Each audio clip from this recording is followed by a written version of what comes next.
Priya darling, मला तू आता जे काही बोललीस त्याचा अर्थ कळेल का? काय एवढा मोठा तीर मारलायस तू? कधी ना कधीतरी मंजिरी वहिनी सत्यजित दादांना हे सांगितलंच असतं ना.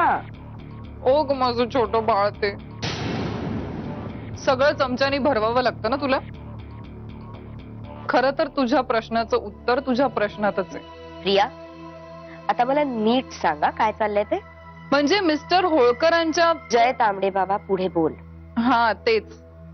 हे जे तुझं चिंतन आहे ना, ते थोडं कमी पडतं. प्रवचन नकोय मला, मी विचारलेल्या प्रश्नाचं उत्तर हवंय. नेत्रा, तू आता मला काय म्हणालीस? मंजिरी आशिषला जाऊन भेटलीये हे ती स्वतः सत्यजित समोर कबूल करेल. ऑब्वियस आहे ना प्रिया. पण तिने जर तसं केलं असतं तर कदाचित सत्यजितला तिचं बोलणं पटलं असतं, किंवा कदाचित त्यांनी तिला माफही केलं असतं. पण आता तसं होणार नाही. एक लक्षात घे, चोर जेव्हा चोरी करतो आणि त्याचा गुन्हा कबूल करतो तेव्हा त्याला शिक्षा कमी होते, किंवा कधी कधी त्याचा गुन्हा माफही होतो. पण चोराची चोरी जेव्हा पकडली जाते तेव्हा मात्र कळतंय ना तुला? मी मंजिरीची चोरी पकडून दिलीये. आता तू आणि मी आपण बसून फक्त मजा घ्यायची.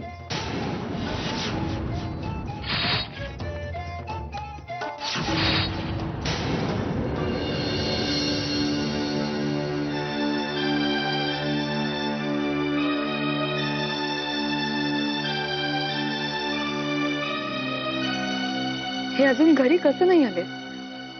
डोक्यात राग घेऊन यांनी जर... नाही नाही, मी आईशीच बोलते. त्यांना तरी या गोष्टीची कल्पना द्यायलाच हवी मला.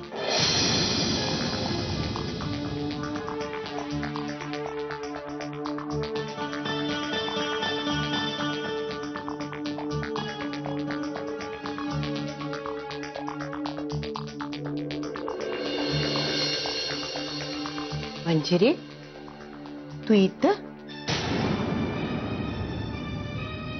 ते शालीची काळजी वाटते ना? नग काळजी करस. आता डोळा लागलाय तिचा, शांत झोपली. मी तिच्याकडेच बसली होती.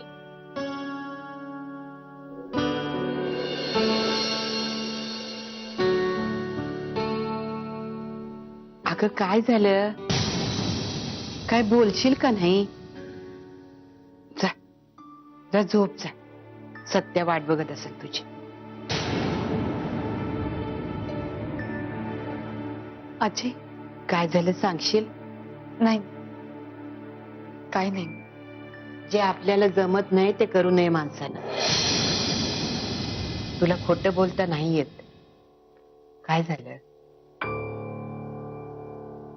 आजी, अहो मगापासून हे बाहेर गेलेत, ते अजून आले नाहीयेत, जेवले नाहीयेत. मी फोन करते तर फोन सुद्धा स्विच ऑफ येतोय त्यांचा. अगं एवढंच नव, अगं कुठेतरी कामात अडकला असेल की. तू नग काळजी करूस. जा, तू जाऊन झोप जा. तू काळजी करू नगस, येईल की. हा, जा. अगं जा आता. आजी, तू काय ऐकायची नाहीस बघ. मी इसरूनच जाते. तुमचं दोघांचं काही वेगळंच आहे. जाऊ दे, तू राहित तिष्ठत. तू तरुण आहेस, मला म्हातारीला नाही सोसायचं ते. मी जाती झोपायला.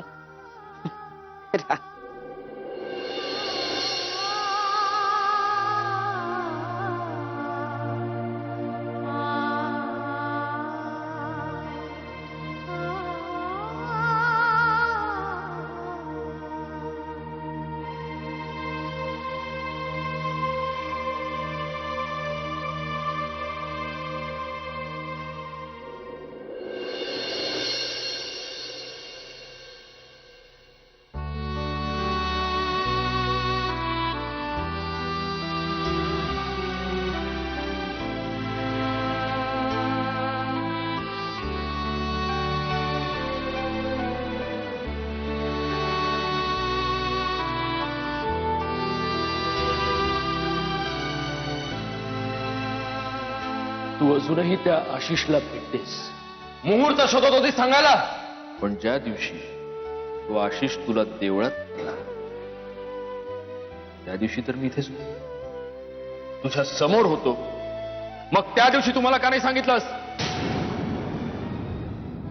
तुला जर उद्या कोणी असं विचारलं ना की या जगातला सगळ्यात मूर्ख पुरुष कोण आहे, माझा नवरा सत्यजित मुधोळकर.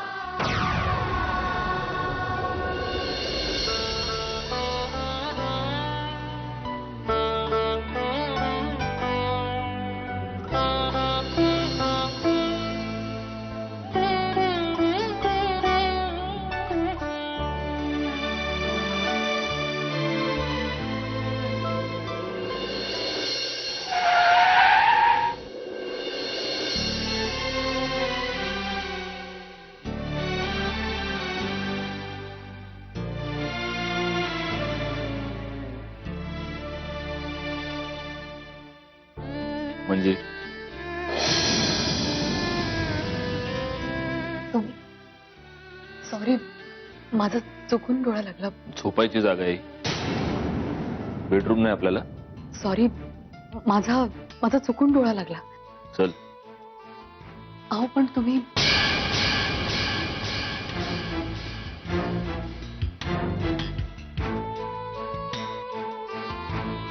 अहो अहो मी अहो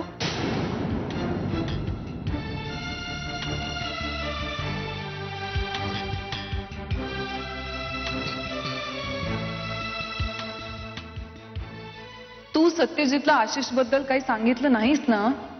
आजकाल खूप बदललाय नाही? चांगलंय. पण ही शांतता वादळापूर्वीची शांतता ठरली नाही म्हणजे मिळवलं. हे सगळं तोपर्यंत टिकेल जोपर्यंत तू सत्यजितला आशिष बद्दलचं सत्य सांगत नाहीस.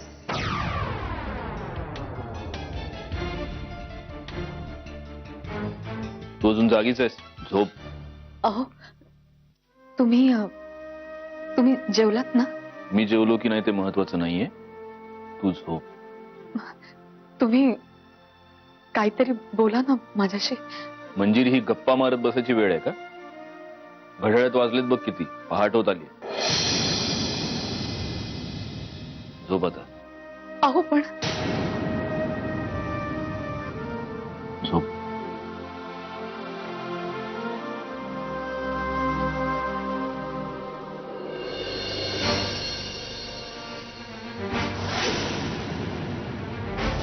माझ्या शिक्षा देण्यामुळे त्याची अशी अवस्था झालीये.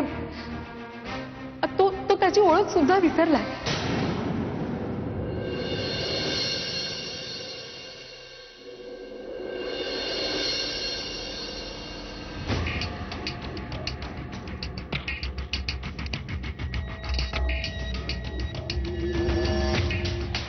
काय ग, हे काय नवीन उद्योग?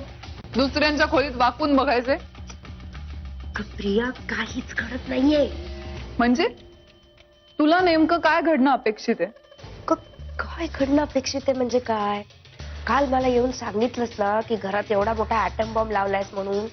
आता त्याची वाट पेटवून दिलीस. अजून काहीच नाही. ना आतषबाजी, ना आवाज, ना रडणं, ना हुंदके, काहीच घडत नाहीये. मला वाटतं ना प्रिया, फुसका निघाला तुझा बाळ. नेत्रा, जे बॉम्ब फुसके निघतील असं वाटतं ना, तेच मोठा धमाका करतात.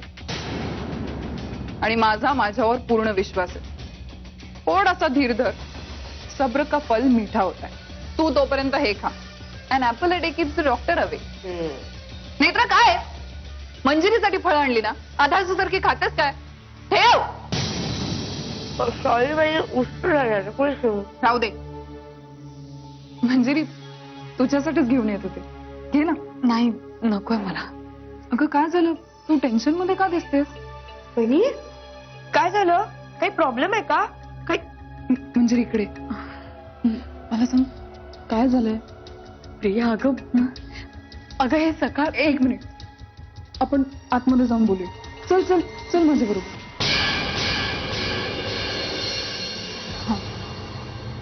आता मला सांग, नीट शांतपणे सांग, नक्की काय झालं? एक मिनिट.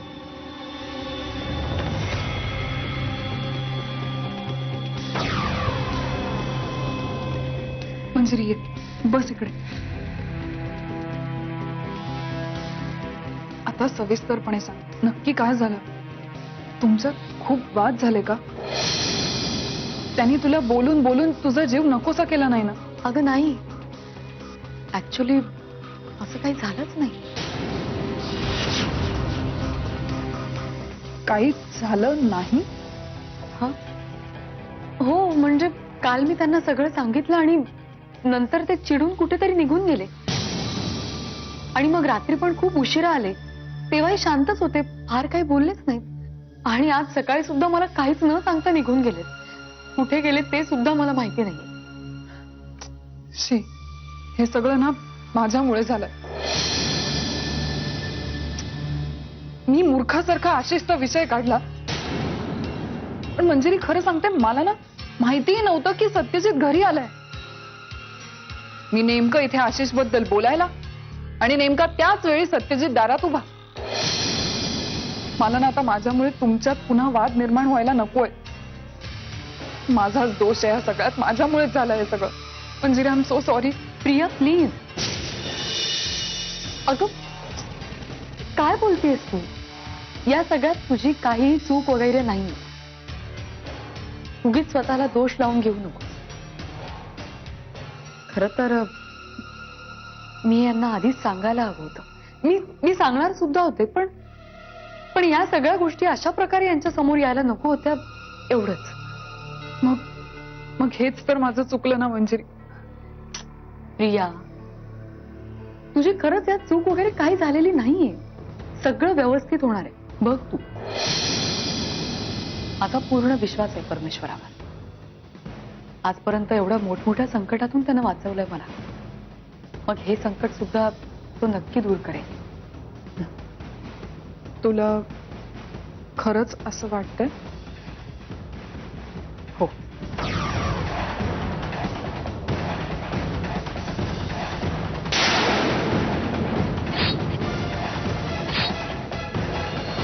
हो आराम, काही काही नाहीये.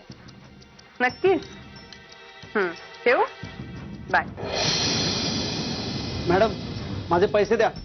किती दिवस झाले तुम्ही माझे पैसे दिले नाहीत अजून. कधी फोन केला तर फोन उचलत नाही. भेटायला आलो तर आज या, उद्या या. मी माझं डॉक्टरचं काम चोख करतोय ना, मग माझं पेमेंट द्या ना. हे तुझी बकबक बंद कर आता.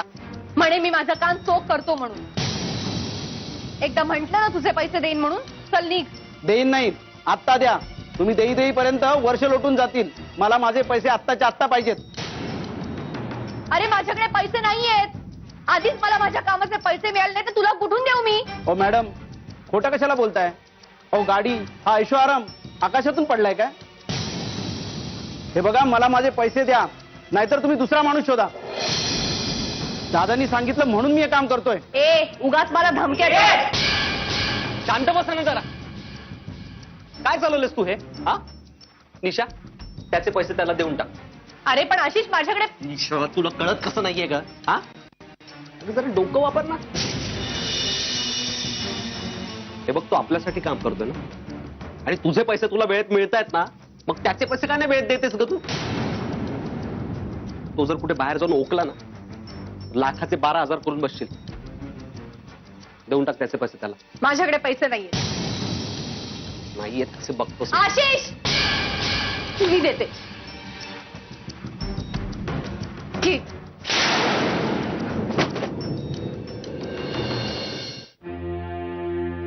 कुठे गेले असतील हे? फोन उचलत नाहीयेत, पण चिडचिड नाही, रागा नाही, शांतपणेच बोलत होते माझ्याशी. माझंच चुकलंय. मी ना विश्वासात घेऊन आधीच सगळं सांगायला हवं होतं यांना. पण काय करणार, जेव्हा जेव्हा सांगायला जायचं तेव्हा तेव्हा परिस्थितीच तशी नसायची. पण हे आता ज्या प्रकारे यांच्या समोर आलंय ना, तसं मात्र यायला नको होतं.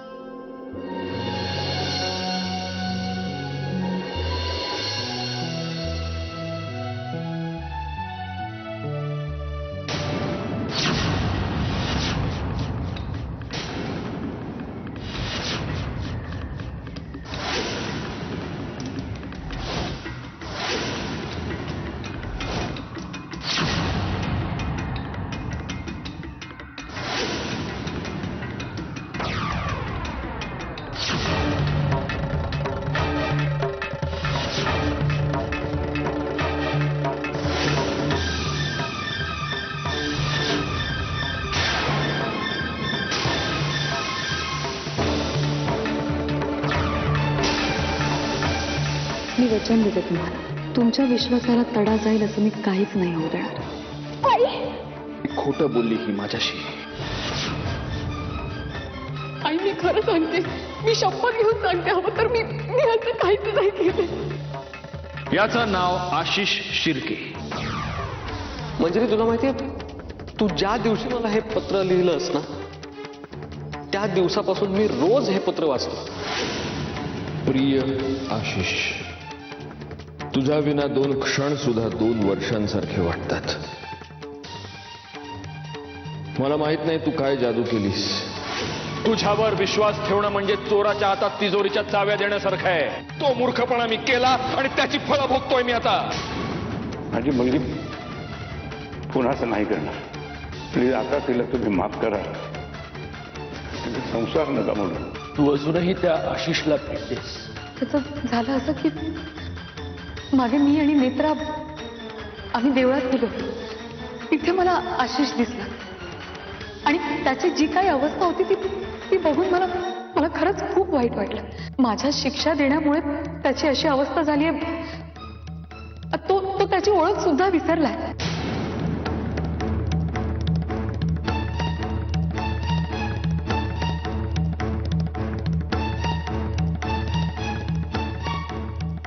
सत्यजित मुधोळकर इकडेच येतोय.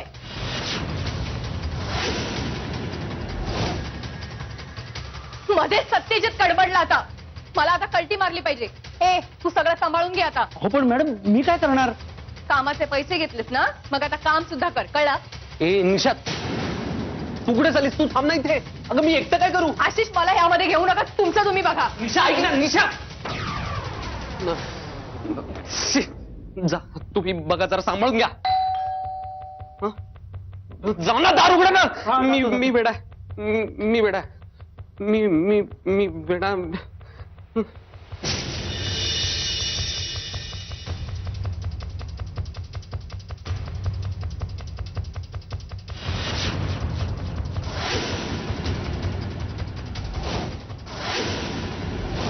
नैना जाधवांचं घर हेच का?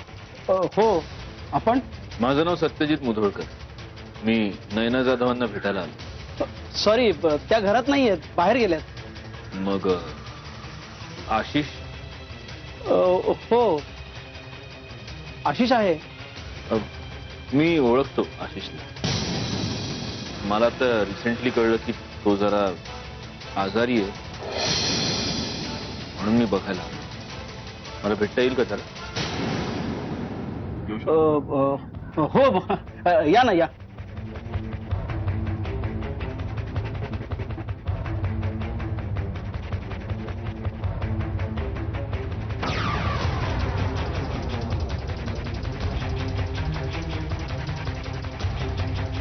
आशिष,